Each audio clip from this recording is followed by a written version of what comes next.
اللهم صل وسلم وبارك على سيدنا محمد. ازيكم يا حبايبي؟ عاملين ايه؟ يا رب تكونوا بخير.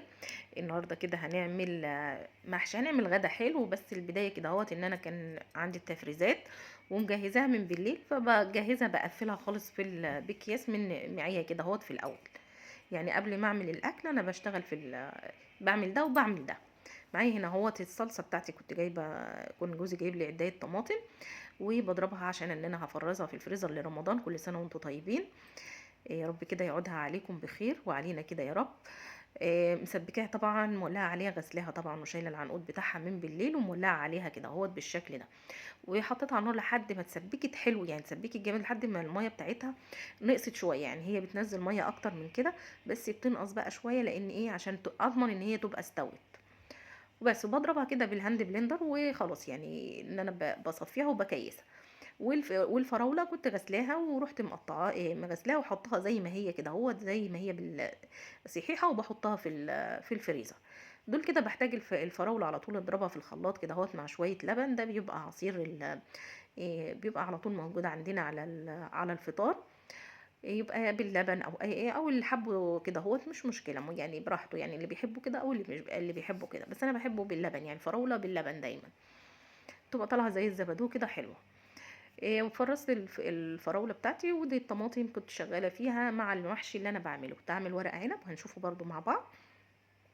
عملت البصلة بتاعته قليتها، وخدت من الطماطم اللي انا ضربتها دلوقتي وحطيتها عليه من غير ما اصفيها. لكن الباقي بعد كده انا بصفي عشان الطبيخ مش بحب البذرة بتاعت الطماطم او التفل بتاعها يكون موجود في الايه. لو بعمل كوسة او بعمل اي حاجة طبيخ، فاصوليا، الكلام ده كله ما يبقاش فيها البذرة او يبقى فيها قشر الطماطم. خلاص صفيت كده الطماطم بتاعتي. انا بصفي على مراحل، يعني شويه وشويه، لان مع اللف كده اهو ايدي بتوجعني، فبسيب بريحها شويه وبرجع ان انا ايه، اصفي فيها تاني. هنا كنت جايبه ملوخيه معاهم والفلفل دوت عشان احط شويه يعني احشي على وش الورق العنب. احط قرنين فلفل كده سبايسي كده شويه كده اهوت على الوش، وبعدين في نفس الوقت بيدوا ريحه.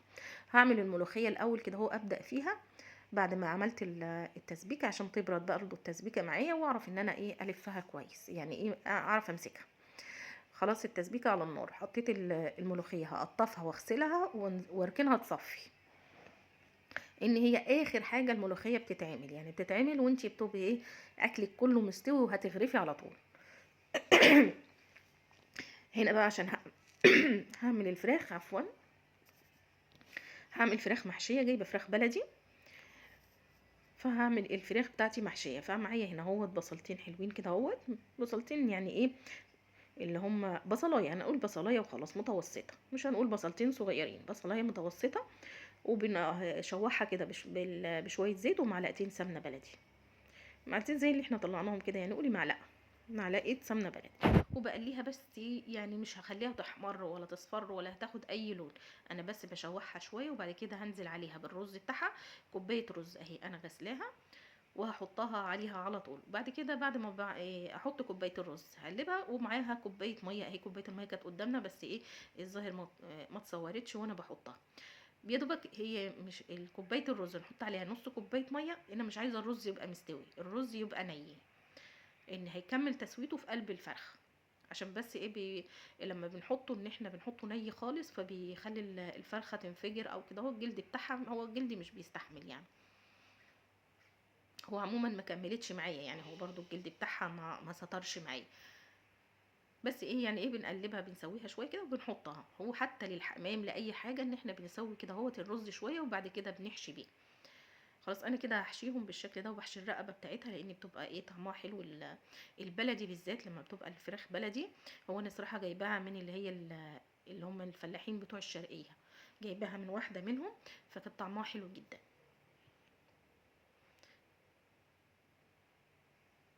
كده حطيت بقى الحشو. انا بحط شويه فلفل اسمر كده تحت الجلد قبل ما احط برضو الحشو، وارشها كده من بطنها شويه فلفل اسمر عشان تديني ايه ريحه كده حلوه، يعني طعم حلو.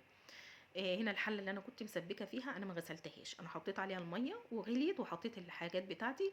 ما حطيتش بقى طماطم، فبتطلع الشوربه معايا لونها طماطم كده، هو لونها حلو. مادام هنعمل ملوخيه بنحتاج الشوربه يكون فيها شويه طماطم، يعني كده يكون فيها طماطمايه بتدي تسكيره وحلو كده. شفنا احنا كده خلاص فرزت الطماطم بتاعتي، حطيتها كده في اكياس وجهزتها وحطيتها في الفريزر حتى على طول، عشان افضي من حواليا، يعني افضي المطبخ البوتاجاز كده من حواليا. فما يبقى ده شغاله في ده وشغاله في ده، بيخلص معايا برضو ايه، ان انا بحس ان انا خلصت حاجه، انجزت حاجه كبيره. هنا بعمل بقى الخلطه بتاعت ورق العنب. انا اللي قطعته، الخضره اللي انا قطعتها دي كانت نعناع. هنا حطيت كزبره، زودت كزبره لان انا كنت محيقه الصلصه، حط عليها بابريكا مدخنه، وحاطه فلفل اسمر، وحاطه حاطه بابريكا وفلفل اسمر وملح بتاعها، فانا بزود بس لما بحط الرز. وحطيت هنا نعناع، وحطيت عليها الكزبره، بزود الكزبره شويه، ومعلقه كمون صغيره او نص معلقه كمون يعني. هنلف بقى ورق العنب. ورق العنب ده انا كنت شاريه يعني من واحده اللي هم بيبيعوا على النت الورق العنب. يعني انا السنه دي ما لحقتش ان انا افرز ورق عنب خالص، بس انا اشتريتها من واحده من اللي بيبيعوا على النت. فطبعا مش عارفه، حاسه ان هو كان مجلد قوي، فما حبيتوش. يعني انا الطريقه اللي انا بعملها بصراحه ان انا اشيله ني، وبعد كده اما اطلعه اسويه، ما بيبقاش مجلد خالص. هنا بصي بقى الفرخه عملت معايا ازاي، فتحت خالص من البطن ازاي بالشكل ده. فطبعا ايه، انا مش هكمل تسويتها في الشوربه عشان ما تفتحش اكتر وتبوظ مني، فهطلعها كده، يعني اخد ايه، انجز ما يمكن انقاذه يعني. اخدها كده وحطيت عليها معلقه سمنه بلدي والفلفل وملح، ودخلتها الفرن تكمل تسويتها في الفرن. تمام. هنا معايا انا بعمل الرز المعمر. حطيت معلقه سمنه بلدي، حطيت عليها مع الملح بتاعها، وحطيت نص معلقه سكر، وبنزلت عليها بكيلو لبن. طبعا لو في قشطه بتحطي قشطه على الوش، انا ما كانش عندي قشطه، فحطيت عليها معلقه سمنه من على الوش برضو، يعني حطيت من تحت سمنه ومن على الوش سمنه. هرص بقى بقيت ورق العنب، هرصه كده هوت في قلب الطاجن، طبعا مقطعه فلفل وبصل وطماطم من تحت، بيبقى طعمه حلو. البصل الورق العنب لما بينزل المزازه بتاعته على على الحاجه دي، بتبقى طعمها حلو، بتتاكل يعني في الاخر. اهو بالشكل ده.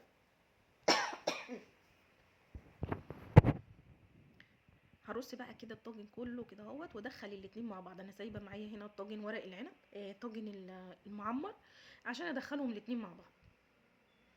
هحط بقى الشوربه بتاعته، شوربه الفراخ طبعا، شوربه البلدي كده.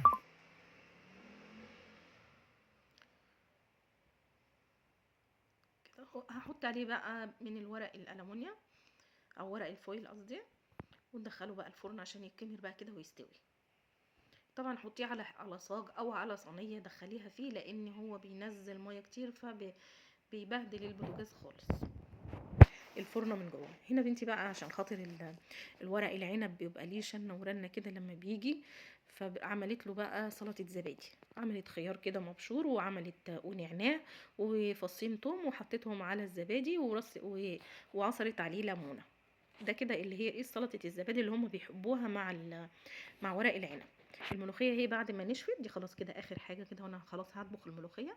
بعملها كده اهوت. هو طبعا انا بحب الملوخيه المخروطه، بس طبعا ما دام مفيش وقت، والوقت كمان معاكي متاخر، اتاخرتي اني عملت كذا حاجه، فانجز بيها، مش مشكله ان انا احطها في الخلاط او كده، فبنجز بيها يعني. لكن متخرطه طبعا بالمخرطه دي لا يعلى عليها بصراحه. اللي احنا عملناها في الخلاط دي عشان معموله بميه وما تعصرتش كويس من الميه اللي فيها، فبتعمل ريمه بيضه من على الوش. لكن اللي بتخرطيها بالمخرطه كده، بتسيبيها لحد ما تنشف ميتها وتخرطيها بالمخرطه، ما بتعملش ريمه. حتى اللي احنا فرزناها اللي احنا فرزناها، الملوخيه اللي فرزناها، اما عملناها انا عملتها بميه، بس انا كنت سلقاها في ميه سخنه، فما طلعتش معايا رغوه نهائي يعني. وضربتها في الخلاط زي كده برضو، بس ما طلعتش معايا الرغوه اللي على الوش دي خالص. كانت بتتعمل وتبقى جميله ومظبوطه. فهي تقريبا العيب الرغوه دي، العيب في الميه البارده. خلاص كده هي خلصت، بس الرغوه دي بقى هبدا ان انا اشيل بس شويه من الرغوه اللي على الوش دي. اهي الرغوه دي كده نشيلها كده بس شويه، وبعد كده اما بنيجي نغرف ما بنلاقيش حاجه يعني، على بال ما بتحط لها الطشه ومش عارفه ايه بيكون الرغوه دي هدت خالص. اسركنها بقى كده اهوت ونعمل الطشه بتاعتها. معانا كده فصين توم حلوين، فصين توم كبار او 3 كده اهوت حلوين كده اهو، وتحطي عليهم معلقه سمنه بلدي، ومعاهم حطيت شويه زيت في الاول اهو كده، وهقليهم مع توم بالكزبره. هنا بصي ببص على على المحشي كل شويه، طبعا دول الشويه اللي هم اتبقوا.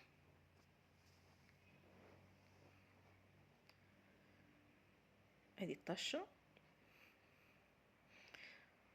بس كده خلاص. انا جايباها هنا اوريها لكم، انا مش بحطها على النار تاني يعني، اهي شلتها على طول. هحط بقى كده اهوت هغطيها نص غطا، يعني مش هخليها ان هي متغطيه خالص، هواربها بس.